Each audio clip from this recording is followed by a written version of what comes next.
got is Bernie Sanders says "F you" to Oversight. Oh God. And good What a friend big of the show. Yeah. Go ahead. What a big disappointment. I regret any kind word I've ever said about Bernie. I really just and the thing is, I got to live with this L because I thought that his campaign would be ready in 2020. I really had that audacity of hope, and I have to live with the fact that this Bernie Sanders, he knows, and I was like, you were always going to cuck out on us. You were always going to betray us. I never saw somebody who had lightning in the bottle. And even in 2020, a situation tailor-made by the gods or whoever you want to believe in, or just luck, a situation tailor-made to talk about Medicare for all and the social injustice and so much more. And he just farts it away. He just lets it all go. It's going to be a long time before we ever see anyone maybe authentic enough to recreate what Bernie Sanders had. And the fact that he threw it all away should tell the progressive movement why we need to leave the Democratic Party. But I guess you have people like Cenk Uygur or Kyle Kalinske or Majority Reporter Vanguard saying, "Oh no, we got to reform the Democrats. You can't reform this party." Case in point, it's easy to point at the Clintons, the Obamas, and the Clintons, Obamas, the Bidens. But Clintons, Obamas, Bidens. Yeah, those are probably the latest ones. The latest ones. But I mean, but even then, with Bernie, he's one of the people that sheepdogs so many people right back into that party and not even question it. That's how sad it is. Pretty sad. And that's what he covers in this episode of System Update. We got 2 clips to play. You were going to say something? Go ahead if you're going to. Well, no, I'm seeing the live stream chat. Hank21 said RFK said Bernie didn't sell out on purpose on the Jimmy Dore show. You got to send me a clip of him saying that. God damn it. See, again, why I'm not going to vote Democrat. I'm not going to do it. God damn it. If he said that, I got to see that. That's some Turncoat Don, Joe, somebody. I hope somebody clipped that. Hope somebody got that. Yeah. Jesus Christ. Put that up so we can watch that. But let's listen to Glenn Greenwald, friend of the show, friend of the network. He covers this pretty well about Oversight, Ukraine funding.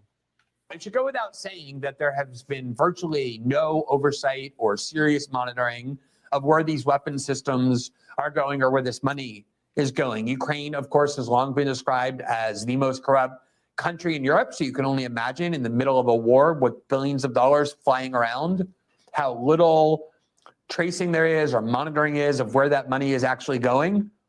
There was a inspector general finally appointed for the war in Afghanistan who discovered billions and billions of dollars in unaccounted for money and was scathing in his reports about the need for greater safeguards, which ultimately were finally applied because Congress realized how much of this money was disappearing in unaccounted for ways. And of course, the same thing is happening in Ukraine because there has been no oversight and no safeguards from the beginning. So here is an article from CNN in April of last year, the title of which is "What Happens to Weapons Sent to Ukraine?" The U.S. doesn't really know. Mm-hmm. And the first paragraph reads, quote, "The U.S. has few ways to track the substantial supply of anti-tank, anti-aircraft, and other weaponry that is sent across the border into Ukraine." Sources tell CNN a blind spot that's due in large part to the lack of U.S. boots on the ground in the country and the easy portability of many of the smaller systems now pouring across the border. It's a conscious risk the Biden administration is willing to take. In the short term, the U.S. sees the transfer of hundreds of millions of dollars worth of equipment to be vital to the Ukrainians' ability to hold off Moscow's invasion. A senior defense official said Tuesday that it is, quote, "certainly the largest recent supply to a partner country in a conflict." But the risk, both current U.S. officials say and defense analysts say, is that in the long term, some of these weapons may wind up in the hands of other militaries and militias that the U.S. did not intend to arm. Oh, you don't say. That's what happened to. Oh, CJ, I believe you're muted. What? Yeah, I was. What does that say, kid, about? And you got to say it and call it an empire in this instance because of the question. What does that say about an empire let's say government to make the point. What does that say about a government that doesn't give a fuck what happens to all these weapons they're sending somewhere? Oh, well, see, here's Like the they thing. We don't already care knew it. where they go. Go ahead. We already knew this. So in 2022, CBS did a documentary series. And again, it was taken down because the Ukrainian government Yeah, I didn't remember like that. it. Yeah, But CBS did a documentary. I don't want to butcher the quote, but what happens to the machine guns and rifles and rocket launchers that are sent to Ukraine? And it turns out there's a black market there, and those weapons are being sent. I played on HardLens Media this morning, not only of that drone attack in Russia, but also the fact that there's a drone boat that was, I get CNN was gladly reporting on how it went after the bridge in Crimea. So again, that bridge is being used not only by, I guess, the Russian military, but again, there are civilians who use that bridge too. And again, quote me on this one, but and I'm being generous with these years, but in 10 or 15 years, these weapons that we sent to that conflict will come back to the shores of America. This conflict will come back to haunt us, and the price may be more than what the American people can bear because these weapons are being unaccounted for. Not to mention, it's not only just weapons of rifles, machine guns, rocket launchers, or drones, but there's also armored vehicles, light armored vehicles, tanks, anything. And now they're out there in the wilderness. They're out there across for any group, any paramilitary group, any terrorist organization, anybody that wants a weapon, anyone that wants a helicopter or a tank, light armored vehicle, machine gun, etc. They can get in Ukraine, and this will all come back to haunt us. And again, we could thank our also fantastic politicians for contributing to this. If anyone doesn't follow Unusual Whales on Twitter, please do so, because they have a whole list of what are also fantastic politicians, how much money they're making, and who is connected with the military industrial complex. The list won't surprise you, but it will make you depressed. Why would you? Why you say it would make us depressed? I was just about to go to it. Why does it make us depressed? In what sense? Because okay, so let me just say this: the fact that our politicians, who have supposedly put on this facade of caring about the people, the act of caring about the people, it's that they're okay with it. That these sociopaths who we put in positions of power that are supposed to represent us are inherently putting our lives in danger because of their need for greed and finance and power and more and more and more. The fact that they are willing to put these weapons out there in the wider world that will come back and get us. That's what I mean. It's just like, oh my God. And the thing is that there are American voters that are still brainwashed into thinking that these U.S. senators or these U.S. House representatives have their best interests at heart. So when I say we got to wake people up, I mean, it is a serious, arduous task that we have to do, because the only reason why these politicians are in power is because the American people's silent, obedient consent to it and their obedience to vote for it. That's why I'm saying it will depress you. The fact that there are American citizens that don't know that this is happening right in front of them. Yeah, I hope that clarifies it. No, that absolutely does. Let's bring this up. Yeah. All right, so let's continue with the clip and then get to the second clip. This one's almost done. Yeah, this one's almost done. Happens in every war. And I'm sure it is only a matter of time before we hear that we have to go to some new war in some new place, because the weapons we poured into the Ukrainian battlefield ended up in the hands of neo-Nazi militias like the Azov Battalion, who sold it to black markets all over Europe and elsewhere in the Middle East. And so there's no safeguards, there's no provisions on the flow of this money. Even if you're somebody who supports the ongoing expenditure of hundreds of billions of dollars for a war that the Biden administration itself says has brought us closer to nuclear Armageddon than at any point in 1962, if you're one of the people who believes that's worth it over who rules Eastern Ukraine, at least you should want, in fact, if you're somebody who wants that money going for that, you should, of all people, should want safeguards and monitoring and oversight on where this money is going. Absolutely. Let's move to the next clip. This is where he lays the groundwork in that first clip about what the oversight is for, and basically now let's talk about Bernie Sanders' part in the second half of this clip. That's when we start talking about Bernie. So let's listen here. So it is exactly what it sounds like, a very narrow amendment that would do nothing other than create an inspector general modeled after the one that saved so much money and detected so much fraud and corruption in the war in Afghanistan. It would genuinely seem impossible that anyone would oppose this. And yet it failed. It did not get implemented. The Senate blocked its enactment. Here you see the roll call vote. There were 51 yes votes and 48 no votes. And because the Democrats invoked the Jim Crow racist filibuster, as they call it, 60 votes were needed for passage. They only got 51 votes, which is a majority of the senators, but that was 9 votes short needed for passage. So the Democrats not only voted no, but they invoked a filibuster to ensure there was no actual vote on this amendment. That's how badly that's the Democrats. They wanted to ensure that there was no oversight on the hundreds of billions of dollars they're going to end up spending in Ukraine. They've already spent $113 billion. So let's take a look at the vote, which I put here on the screen. It was essentially a party line vote with a couple of exceptions. So every Democratic senator voted no against this amendment to create an inspector general, with the exception of 2 Democratic senators who voted yes, one of whom was John Ossoff. Let me get a different pen one you can actually see.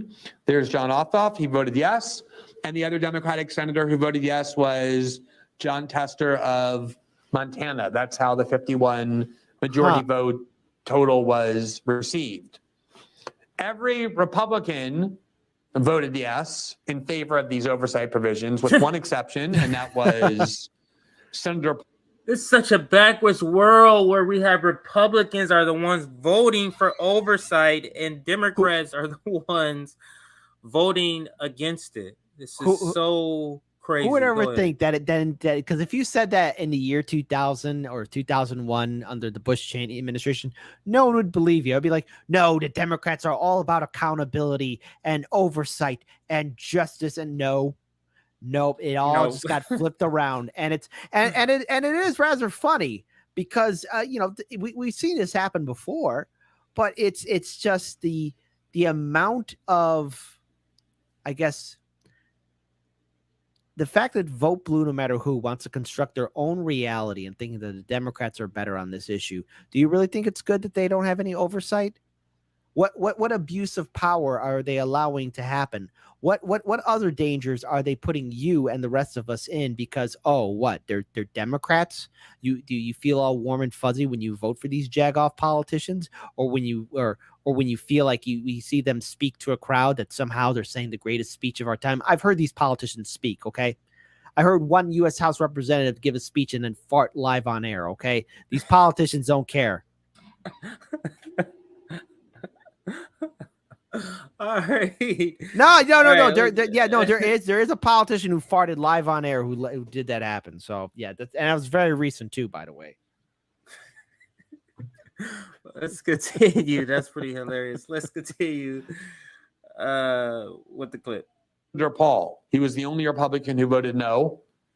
Now, we reached out to his office to ask why he voted no, but I can almost guarantee what the reason is, knowing Senator Paul and his work and his vote history, which is that on principle, he opposes the creation of a new office, a new inspector general, when he believes the current one that is already in place, that was already spent and created, the one that worked on Afghanistan, can simply be transferred to this work in Ukraine. In fact, in his statement, he essentially says, my bill's better because it doesn't require the creation of a new agency. But on principle, Rand Paul wants the same amount of oversight as every other Senate Republican who voted yes. He just, on principle, didn't want to create a new agency. In addition to the no votes from every single Democratic senator, you also had the ostensible independents, including August King of Maine, who voted no, and Bernie Sanders, who voted no. There you see Sinema's vote. She voted yes as an independent. She was one of the co-sponsors of the bill. That means that Bernie Sanders and Elizabeth Warren Both voted no. There you see Elizabeth Warren's vote on oversight for hundreds of billions of dollars sent to Ukraine. And what makes this so amazing is that Bernie Sanders was one of the leading advocates for exactly this kind of oversight when it came to the war in Afghanistan. And he praised. What happened? What happened then? Bernie Sanders? What was different about the Iraq war? I think he said the Iraq war. He wanted this oversight. This is a very oversight he wanted. And the Ukraine war. Do you have any guesses, Kit, of what could be different? I could take a whack at it. First of all, Bernie Sanders is a partisan hack fraud who managed to put on a pretty good act in swindling a lot of people's hard-earned finances. The mask is off, CJ. The mask is off, CJ. So now everyone sees that, if it's a Republican in the White House, we got to stop it. That's what we have to do because there's a Republican. There's a Democrat in the White House, and this is the Democrat good fight. And also because of the remnants of Russiagate and perhaps Bernie feeling guilt for what happened in 2016, wants to seem hard on the Russians for quote unquote interfering in our elections, even though that's been proven false.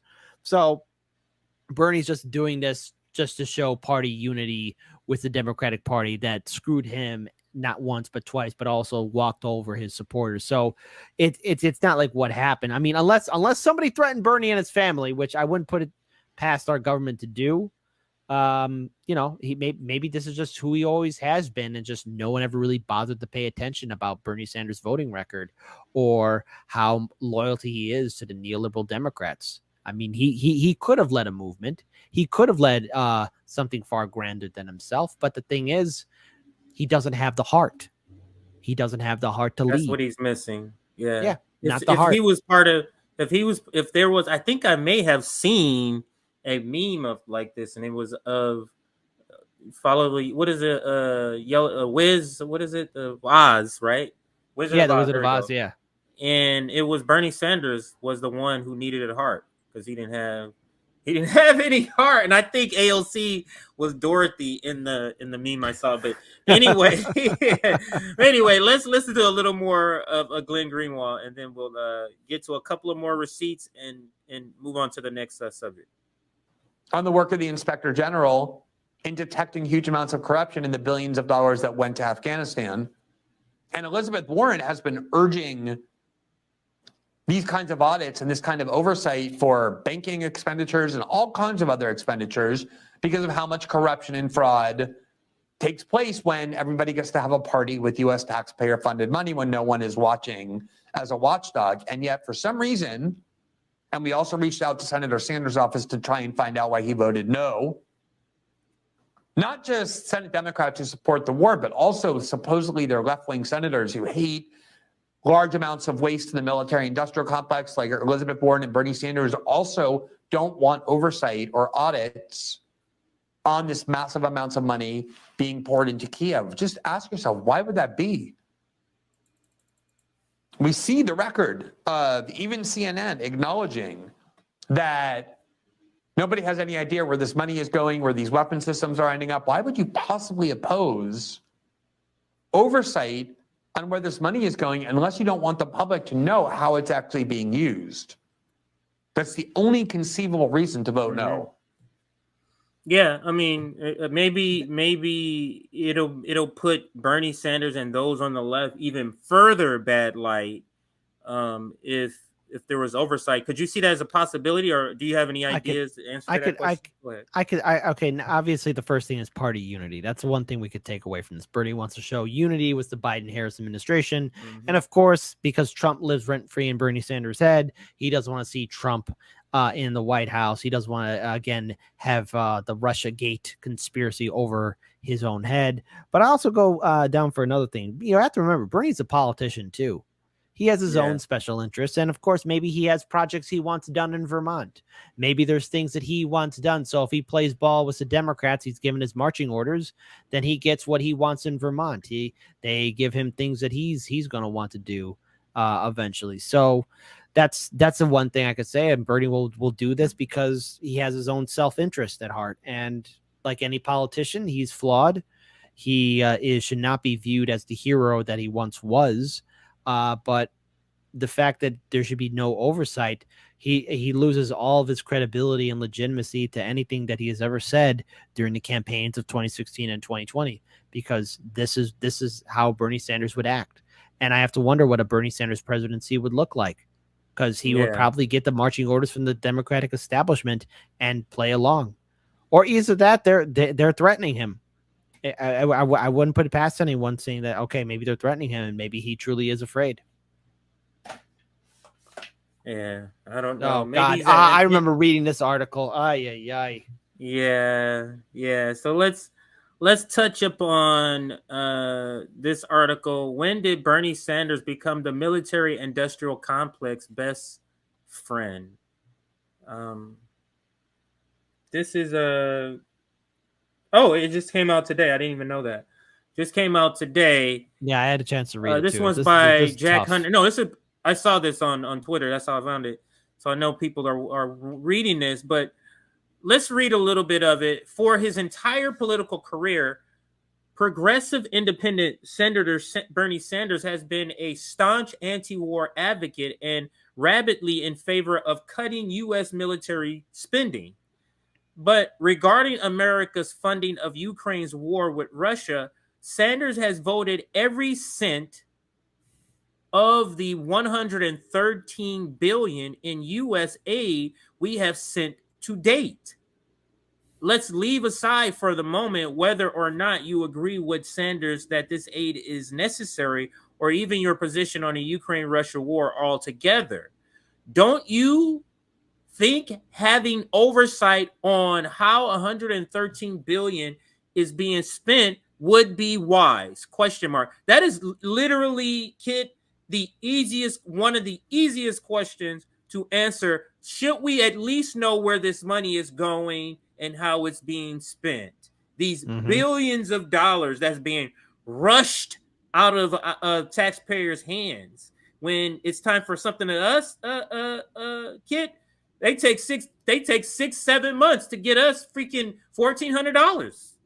Well, but the thing is too, we have to remember why there shouldn't be any oversight, because you have to remember, I can't help but think of that scene from Casino where Joe Pesci's characters talk about the money that's going to the bosses, and eventually Robert De Niro's character mentions eventually the bosses realized that the money bags were getting light, because how many politicians or special interest groups or individuals are also pocketing some of that money too, because that's why there's a lack of oversight, because here's your $2 million, put that in your pocket, all right, there you go, you're satisfied. So that's no accountability. So of course there's people, billions of dollars going to Ukraine. Does all of it go to Ukraine? Yeah, maybe, but you would be lying to yourself and thinking that no one's going to grab some money and have their own fund too. That's knowing how corrupt our entire system is, it wouldn't surprise me if you might find some names of some prominent politicians who have collected a check with more than 6 zeros behind it. Bird, let's continue with this article. Apparently, Senator. Let me read the last couple of sentences. Don't you think having oversight on how $113 billion is being spent would be wise? Question mark. Apparently, Senator Sanders doesn't. Last week, Senator Rand Paul introduced an amendment that would give the already existing Special Inspector General for Afghanistan Reconstruction oversight authority to track America's spending in Ukraine. Paul said this was necessary to find possible and likely waste, fraud, and abuse. Most Democrats voted against it, including Bernie Sanders. So understand, Bernie Sanders voted not to establish a new entity to oversight, and he voted against an amendment to just have the Afghanistan person who's overseeing him do also include Ukraine funding. So he has solidified that he is against. That's why I said, that's why the caption, or that's why the title is Bernie Sanders says FU to oversight, because it's not just a simple, I'm voting against it. But let me continue with the article, then I'll let you comment. A second piece of legislation was introduced separate from Paul's proposal that would have created a new agency to oversee U.S. spending on Ukraine. It just said in the article. Again, most Democrats voted against it, including Bernie Sanders. And then you see this here. Jack Hunter reports. Can I click on this from here? Yes. America has spent a lot of money on Ukraine. The U.S. sent $113 billion in aid to Ukraine. Right now, I don't care if you support the U.S.'s role in Ukraine's war with Russia or you don't. Don't you want to know where all that money is going? It is impossible to send this much aid this fast into war-torn Ukraine without waste, fraud, and abuse. Don't you want to know where all that money is going? Not if you're Bernie Sanders. This is how Bernie used to talk. I don't support waste and profiteering within the military-industrial complex. We've got to cut military spending. The government spends $300 billion on the military and cuts back. Man, that's the old Bernie right there. Even when we were going to vote from 2016, it still wasn't this Bernie. It wasn't Mayor of Burlington Bernie. That's a whole different animal that if only he was able to survive throughout the corruption. Listen, that great Bernie, the mayor, you hanging out with these people in Washington, D.C., this cesspool of swamp, there's no way you can survive 30 years, 2 decades or plus. Kid, you can't. You can't. That's asking too much. Well, the thing is, it's also maybe he realized just how much of just how corrupt the whole system is. It's like I can't do anything about it. Like maybe he has resigned himself to just go along. Like he used to be that firebrand. He used to be that fighter. But I guess the Dark Knight quote is very relevant even in this day and age, and that is you either die a hero or live long enough to see yourself become the villain. And I think with Donald Trump and his presidency really triggered a lot of people, really caused people to lose their ability to think critically. And Bernie, I think, felt responsible for how that entire election played out. But it's not your fault, Bernie. You had an army. Blink twice. If someone was hurting you, all you had to do was stomp your feet and the legions would have formed. Do you have any idea if you had just said, hey, look, I'm being threatened. This is what's happening to me. Again, I don't know what they have over his head. But maybe he's just tired. Maybe he's burnt out. Maybe he wasn't expecting people to really latch onto his message as loud as it was, as high profile as it was. Maybe he managed to capture that lightning in the bottle, but he didn't expect just how much it would resonate with voters. Like, yes, there's something wrong. Yes, we're being screwed over. Yes, the system is corrupt.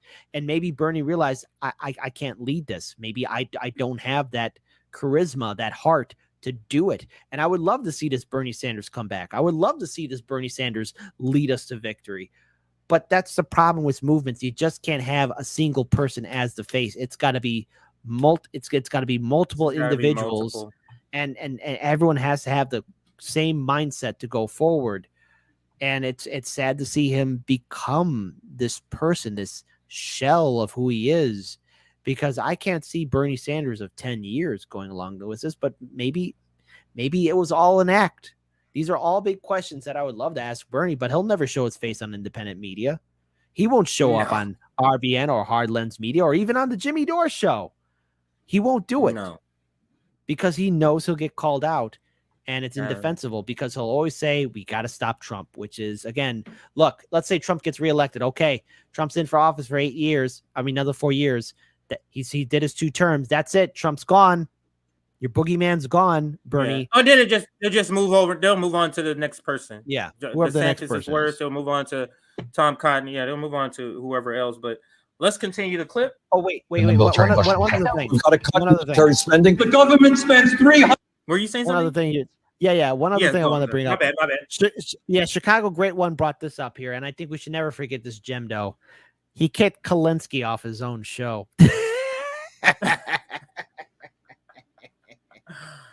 That is some straight simp ass shit right there, boy.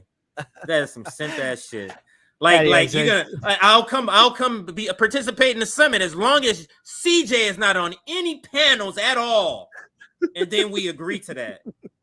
Get the fuck out of here. But let's listen. $300 billion on the military and cuts back on programs for the cities and towns. In my view, it is time to hold the DOD to the same level of accountability as the rest of government. Senator Rand Paul introduced a bill this week that would have given oversight to U.S. spending in Ukraine. Almost every Democrat voted against it, including Bernie Sanders. Again, what happened to this guy? Why is it necessary to continue to spend almost $300 billion a year on the military? It is time to hold the DOD to the same level of accountability. Sanders curiously had his own bill this week that would have cut Pentagon spending 10%. Great, good, right? It failed, except Ukraine spending was completely exempt. The U.S. sent $113 billion in aid to Ukraine. How could you even take that seriously? Nice try, Bernie. There was a second vote this week, separate from Paul's legislation, that would have also provided oversight to U.S. spending on Ukraine. Almost every Democrat voted against that, including, once again, Bernie Sanders. Again, no matter how you feel about this war, if you're an American, why wouldn't you want to know where all your dollars are going in Ukraine? But even more so, if you've spent your entire political career as an anti-war advocate and raging against the military-industrial complex, as Bernie Sanders has, why wouldn't you want to know where this military spending is going? We've got to cut military spending. The old Bernie used to bash the military-industrial complex. Today's Bernie, apparently, is too busy writing blank checks to defense contractors to even care. Yeah. Skating. God damn that, but point and on that point. hurts. Go ahead.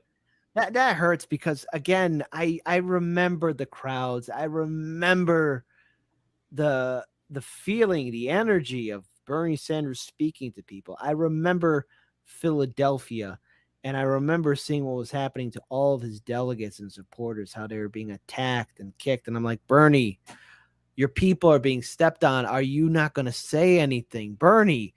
You know, I remember when I was interviewing the delegates, I mean, the women were saying how they were being assaulted and in many which way. And that's as far as I want to say on YouTube. Mm-hmm. But, you know, I'm thinking in my head, is any of this getting back to Bernie?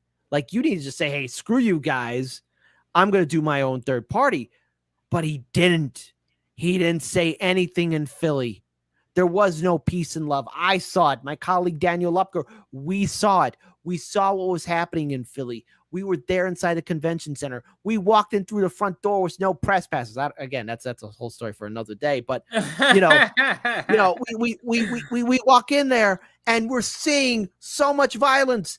Honestly, a Trump rally it would have been more peaceful than what I saw what the Clinton people were doing to Bernie Sanders supporters and Green Party people. I remember, and if anyone was there in Philly, especially on the day when Hillary Clinton was inaugurated, don't look me in the eye and tell me, oh, it was all peace and love. No, it wasn't. God damn it, it wasn't. And Bernie said nothing. But I held on to the audacity to hope, like, okay, he'll be ready in 2020. And no, didn't happen. He wasn't ready.